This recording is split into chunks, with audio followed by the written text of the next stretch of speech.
அனைவருக்கும் வணக்கம். யாதும் ஊராகி செழித்த மொழி, நொஞ்சும் தீதும் விளக்கிய மொழி, செம்மொழியா மண்ணை மொழிக்கு என முதற்கண் வணக்கங்கள். அம்மொழி வெளிவந்த என் ஆன்றோருக்கும் சான்றோருக்கும் வணக்கம்.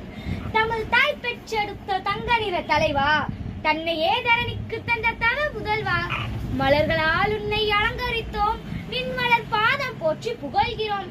காமராசரை பற்றி உங்கள் அனைவருக்கும் தெரியும். இருந்தாலும் அவரின் சிந்தனைகளை பற்றியும் சிந்தனையின் வெளிப்பாடாக அமைந்த அவரது செயல்களை பற்றியும் உங்களிடம் பகிரத்தான் வந்துள்ளேன். சொல்லுதல் யாருக்கும் எளிய அறியவாம், சொல்லிய வண்ணம் செயல். சொல்லுவது எல்லோருக்கும் எளிது, சொல்லியதை செய்து முடிப்பதுதான் கடினம். ஒரு சிந்தனையாளர் செயல் வீரனாகவும் இருப்பது அரிது அரிது. மாநிலராய் பிறத்தல் அரிது என்ற மிக உயரிய உன்னதமான நிலையை நல்கிடக்கூடியது. சிந்தனையை விட செயல் பெரிது.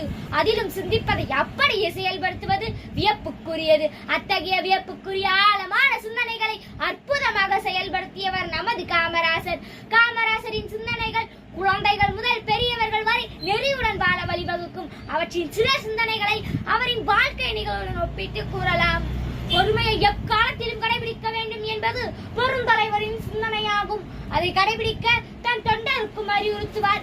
ஒருமுறை ஒரு பொதுக்கூட்டத்தில் ஒருவர் காமராஜர் மீது செருப்பை வீசினார்.